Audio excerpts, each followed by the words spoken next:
Hello बच्चों, आज हम फिजिक्स का नया चैप्टर लेके आए हैं जिसका नाम है ऑल्टरनेट करंट। और इस चैप्टर के जो वेरी शॉर्ट नोट्स हो सकते हैं, इंपॉर्टेंट टॉपिक्स हो सकते हैं, वो सारे इंपॉर्टेंट टॉपिक्स नोट्स मैंने बना लिए हैं। आप इसको नोट्स को देखें, समझें, कोई डाउट हो तो आप मुझे बताएं। सबसे पहले हमारा जो चैप्टर है, इस चैप्टर नाम है ऑल्टरनेट करंट।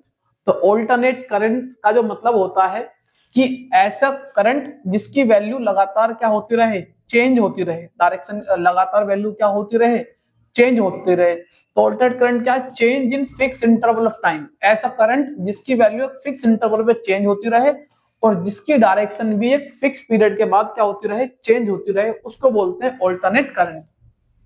तो ऑल्टरनेट करंट का अगर ग्राफ देखें तो कैसा बनता है, तो देखो इस तरीके का ऑल्टरनेट करंट आपको देखने को मिलता है। एक इसको बोलते हैं साइन कन्वेंस के हिसाब से इसको पॉजिटिव साइकिल बोलते हैं और इसको बोलते हैं नेगेटिव साइकिल। देखो वैल्यू जीरो, फिर मैक्सिमम, फिर जीरो, फिर मैक्सिमम, फिर जीरो, लगातार एक फिक्स इंटरवल के बाद करंट की वैल्यू चेंज होती है। तो जो पूरी एक वेव जो बनती है, इस पूरी वेव को बनने में जो टाइम लगता है उसको बोलते हैं टाइम पीरियड। टाइम पीरियड क्या होता है? Time taken to complete one wave. एक वेव को पूरा कंप्लीट होने में जितना टाइम लगता है उसको बोलते हैं टाइम पीरियड के नाम से जानते हैं। ऐसे देखो ये जो ऊपर वाला जो करंट है वो लगातार उसका मैग्नीट्यूड कांस्टेंट है। देखो करंट की वैल्यू लगातार क्या है? कांस्टेंट है। हर करंट कांस्टेंट है और डायरेक्शन चेंज नहीं हो रही, तो इसका मतलब करंट क्या है आपके पास? डीसी, बोले तो डायरेक्ट करंट की वैल्यू हो गई है। ऐसे ही ऑल्टरनेट ईएमएफ होता है, लगातार वो भी चेंज होता रहता है फिक्स इंटरवल ऑफ टाइम के बाद। जो मैक्सिमम डिस्प्लेसमेंट होता है, जो मैक्सिमम वैल्यू होती है, उसको बोलते हैं एम्पलीट्यूड के नाम से जानते हैं। क्या ऑल्टरनेट ईएमएफ की भी इक्वेशन होगी? दोनों की इक्वेशन है। ऑल्टरनेट ईएमएफ की होती है E equal to E naught sine omega t, और ई नोट का मतलब होता है पीक ईएमएफ, जो सबसे मैक्सिमम फोर्स हो सकता है, जो आपने यहाँ पर देखा था। This is called maximum current, this is called maximum EMF. ये जो ओमेगा टी है, ये ओमेगा टी जो इसको बोलते हैं फेज के नाम से जानते हैं। ऐसी करंट की equation I equal to I naught sine omega t. I naught वही आपका पीक करंट होता है, ओमेगा टी आपका क्या होता है? फेज होता है। ठीक है, इसके बाद हम लोग आगे बढ़ते हैं इस चैप्टर में। फ्रीक्वेंसी के बारे में आपको पता होना चाहिए। फ्रीक्वेंसी का मतलब क्या होता है? Number of waves in 1 second. एक वेव में कितनी, एक सेकंड में कितनी वेव बन रही है उसको बोलते हैं फ्रीक्वेंसी। फ्रीक्वेंसी यूनिट क्या होती है? हर्ट्ज होती है। फ्रीक्वेंसी का फॉर्मूला होता है 1 upon time period, capital T मतलब टाइम पीरियड। ऐसी ओमेगा का जो फॉर्मूला, ओमेगा एंगुलर वेलोसिटी का फॉर्मूला क्या होता है? 2 पाई इंटू फ्रीक्वेंसी। और अब ये कैसे आया कि ये मैंने यहाँ पर ड्राइव कर रखा है, ये किस तरीके से आता है। ओमेगा का formula velocity, angular displacement upon time, और एंगुलर डिस्प्लेसमेंट एक राउंड लेंगे क्योंकि एक वेव की बात करते हैं, तो एक वेव में कितना एंगल बनता है? 2 पाई 360। और टाइम पीरियड कितना था? Capital T. 1 by capital T क्या होता है? फ्रीक्वेंसी। तो यहाँ पर क्या आ गया? फ्रीक्वेंसी। ठीक है, इसको तो आपको याद रखना पड़ेगा। अगला सेम, अगर फॉर्मूले में मॉडिफिकेशन करनी है तो हम यहाँ पर मॉडिफिकेशन कर सकते हैं। ओमेगा को हटा के क्या लगा सकते हैं? 2 पाई इंटू फ्रीक्वेंसी। बाकी टी तो आपका एज इट इज ही रहेगा, जिसका नाम है average value of alternate current over 1 complete cycle. तो पूरी एक साइकिल में एवरेज करंट की वैल्यू क्या होगी? तो हम पूरी एवरेज वैल्यू, पूरी साइकिल की बात नहीं करते, हम छोटे टाइम की बात करते हैं। तो छोटे टाइम में कितना चार्ज होगा? Del Q. तो del Q equal to current into छोटा टाइम डेल टी। करंट की वैल्यू डालेंगे I naught sine omega T, फिर करेंगे दोनों साइड इंटीग्रेशन, यहाँ भी इंटीग्रेशन, यहाँ भी इंटीग्रेशन, यहाँ लिमिट डालेंगे 0 से t की लिमिट डालेंगे। साइन का इंटीग्रेशन मान इसका कोस ओमेगा टी होता है, ओमेगा टी का ओमेगा आएगा नीचे डिवाइड में। ठीक है, तो ये होगा कोस ओमेगा टी। अब इसमें जब लिमिट पुट करेंगे तो लिमिट पुट करने के बाद हमें एक वैल्यू मिलेगी, वो वैल्यू हो जाएगी 0। कैसे? अपर लिमिट डालूंगा, ओमेगा कितना होता है? 2 पाई बाई कैपिटल टी, और यहाँ डालूंगा पहले अपर लिमिट माइनस, फिर डालूंगा लोअर लिमिट 0 डालूंगा तो 0। ये टी से टी कट गया, कोस 2 पाई जो कि होता है 1 माइनस कोस 0 क्या होता है 1, तो 1 में से 1 क्या होगा? 0। तो ये पूरी वैल्यू क्या हो जाएगी? चार्ज 0। मतलब पूरी एक साइकिल में चार्ज इज 0। जब चार्ज 0, करंट की वैल्यू कितनी होती है? करंट चार्ज बाय टाइम, पूरा चार्ज भी 0, तो 0 बाई टी क्या होगा? 0 एम्पियर होगा। तो पूरी एक कंप्लीट साइकिल में जो करंट होता है वो हमेशा क्या होता है? 0। तो फिर हम लोग क्या करें? फिर करंट को कैसे मेजर करें? यहाँ कुछ टॉपिक आपको समझने होंगे कि करंट को हम, ऑल्टरनेट करंट को कैसे मेजर करें। गैल्वेनोमीटर जो होता था वो ऑल्टरनेट करंट को नहीं नाप सकता, क्यों? गैल्वेनोमीटर में क्यों करंट की लगातार चेंज होती है। Alternate current positive half cycle में गैल्वेनोमीटर मान लो राइट साइड डिफ्लेक्शन दे रहा है, तो अगला नेगेटिव हाफ साइकिल में वो डिफ्लेक्शन कहाँ देगा, लेफ्ट साइड देगा, जिसकी वजह से उसकी कोई निब जो है वो दोबारा अपनी रेस्ट वाली पोजीशन पे आ जाएगी। इसका मतलब वो कोई रीडिंग ही नहीं देगा, वो रीडिंग देगा कितनी, 0 देगा। तो मतलब ऑल्टरनेट करंट को हम गैल्वेनोमीटर से नहीं नाप सकते, तो किससे नापेंगे, हम लोग नापेंगे, मैंने यहाँ पर देखो बता रखा है कि पॉजिटिव हाफ साइकिल में पॉइंटर क्लॉकवाइज रोटेट करेगा मान लो, तो नेगेटिव हाफ साइकिल में पॉइंटर किस पर रोटेट करेगा, एंटी क्लॉकवाइज। पॉइंटर मतलब जो यहाँ लगा होता है गैल्वेनोमीटर के, तो जिसकी वजह से वो आपको कोई रीडिंग नहीं देगा। हाँ, मूविंग कॉइल गैल्वेनोमीटर से हम डायरेक्ट करंट को मेजर कर सकते हैं, लेकिन ऑल्टरनेट करंट मेजर नहीं कर सकते।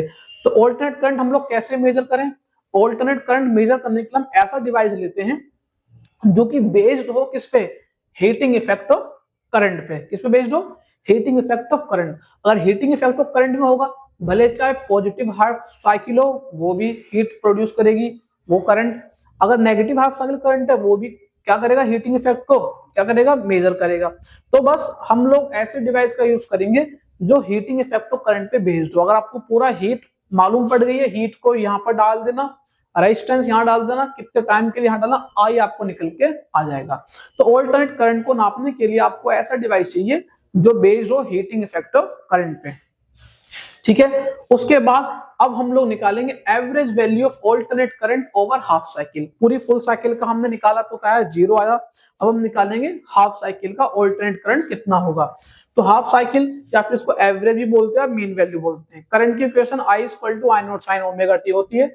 वही हमारे पास वही केस है, डिक्टो सेम वही केस है जो अभी हमने पहले पढ़ा था। Del Q charge I into del T, I का फॉर्मूला ये हो गया, फिर बाद में दोनों साइड क्या करते हैं, इंटीग्रेट करते हैं। उस फर्क क्या होगा यहाँ पर, यहाँ टाइम आएगा t/2, क्योंकि हाफ साइकिल है। फुल साइकिल में पूरा 0 से t था।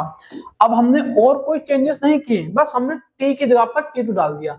फिर पहले डाली अपर लिमिट t/2, फिर डाली लोअर लिमिट 0। ओमेगा को जरा ओमेगा खोल दिया, कितना 2 पाई बाय कैपिटल T। यहाँ कितना हुआ, t/2, t से t कर दिया तो 2 से 2 पाई आ गया। कोस पाई होता है -1, कोस पाई होता है -1। तो यहाँ पर हमने यूज कर लिया -1, कोस पाई -1, ये -1 तो -1 -2, और बाहर वाला माइनस का था ये प्लस का हो गया। तो कितना चार्ज होगा एक हाफ साइकिल में, 2I0/ओमेगा। करंट हमें निकालना, करंट का फॉर्मूला चार्ज बाय टाइम होता है, तो चार्ज का फॉर्मूला 2I0/ओमेगा, और ये मेरे पास टाइम, ठीक है, t/2, क्योंकि हम हाफ साइकिल की बात कर रहे हैं। तो इसको कैसे करेंगे, इसको यहाँ मल्टीप्लाई, इसको ऊपर मल्टीप्लाई कर देंगे, तो हमारे पास फाइनल फॉर्मूला क्या बन गया, 4I0 2 पाई f इंटू कैपिटल T। 4 से 2 से 2 काट देना, तो 2I0 बन गया f इंटू टी, ठीक है। यहाँ पर टाइम को हमने फ्रीक्वेंसी लिखा 1/t, तो 1/t लिख दिया, t से t कट गया, तो 2I0/पाई। तो ये हमारे पास हाफ साइकिल में करंट की वैल्यू आई 2I0/पाई। हाफ साइकिल में कितना करंट होगा, 2I0/पाई, ठीक है। फिर इस हाफ साइकिल के बाद हम लोग फुल साइकिल में करंट की वैल्यू 0, हाफ साइकिल में करंट की वैल्यू 2I0/पाई। I0 मतलब पीक करंट। अब हमें इसकी डेरिवेशन इंपॉर्टेंट है, जिसको बोलते हैं root mean square value, RMS। अब RMS करंट की भी निकलती है और RMS पोटेंशियल की भी निकलती है, दोनों की RMS वैल्यू हम निकाल सकते हैं। तो RMS का मतलब क्या होता है, RMS का मतलब मैंने यहाँ पर अच्छे से मैंने समझाया हुआ है कि RMS वो वैल्यू होती है DC करंट की। अब मान लो मुझे AC करंट की RMS वैल्यू निकालनी है, एक वायर में AC करंट मैंने पास किया, RMS वैल्यू निकालनी है। तो मान लो उस ऑल्टरनेट करंट ने हीटिंग इफेक्ट प्रोड्यूस करा है कितना, 10 जूल। अब मुझे नहीं पता कि वो कितना करंट है, हाँ इतना पता कि इसने हीटिंग इफेक्ट कितना प्रोड्यूस कर दिया, 10 जूल। और ये क्या था, मेरे पास ऑल्टरनेट करंट था। अब मैं चाहता हूँ इसकी RMS वैल्यू निकालो, तो मैं क्या करता हूँ, एक DC करंट को लेता हूँ और DC करंट में उतना ही हीटिंग इफेक्ट प्रोड्यूस कराऊंगा जितना हीटिंग इफेक्ट आपके ऑल्टरनेट करंट ने प्रोड्यूस किया था। 10 जूल उसने किया था, तो सेम इसमें भी इस वायर में मैं करंट पास कराता रहूंगा और देखता रहूंगा हीट कितनी जनरेट हो रही है। जैसे हीट 10 जूल पे पहुंचेगी तो मैं उस केस में इस करंट की रीडिंग ले लूंगा, और डायरेक्ट करंट की रीडिंग क्या है, तो जो रीडिंग डायरेक्ट करंट की आएगी वही वैल्यू किसकी होगी, ऑल्टरनेट करंट या करंट की IRMS की वैल्यू। तो अब मैंने यहाँ पर क्या लिखा है, what do mean by IRMS का मतलब क्या है, the value of DC current which produce the same heating effect, which produce the same heating effect which produced by alternate current। तो कहीं ना कहीं मुझे डायरेक्ट करंट की वैल्यू निकालनी होगी और वो डायरेक्ट करंट की मेरा IRMS कहलाएगा, लेकिन तब वो उतना ही हीटिंग इफेक्ट प्रोड्यूस करे जितना हीटिंग इफेक्ट आपके ऑल्टरनेट करंट ने प्रोड्यूस किया था। तो इसको देखते हैं डेरिवेशन। हीटिंग इफेक्ट का फॉर्मूला, छोटी सी हीट प्रोड्यूस हुई होगी I² R × T, ठीक है। इसको इंटीग्रेट करेंगे तो मुझे पूरी हीट मिलेगी। R कांस्टेंट है, I² का इंटीग्रेशन करना है इसके रेस्पेक्ट में, डेल्टी के रेस्पेक्ट में। I की वैल्यू हमको पता है। अब ये तो रहा मेरे पास AC करंट के दौरान, ऑल्टरनेट करंट के दौरान कितना हीटिंग इफेक्ट प्रोड्यूस हो रहा होगा। अब दूसरी बात करता हूं कि डायरेक्ट करंट के दौरान कितना हीटिंग इफेक्ट प्रोड्यूस होगा। मैंने वहां पर लिखा हुआ AC करंट के दौरान इतनी हीटिंग इफेक्ट प्रोड्यूस होगी, क्योंकि करंट वेरिएबल है। यहाँ करंट वेरिएबल नहीं, करंट कांस्टेंट होता है DC में। तो heat equal to I² RT, और DC करंट में जो करंट होता है वही RMS होता है।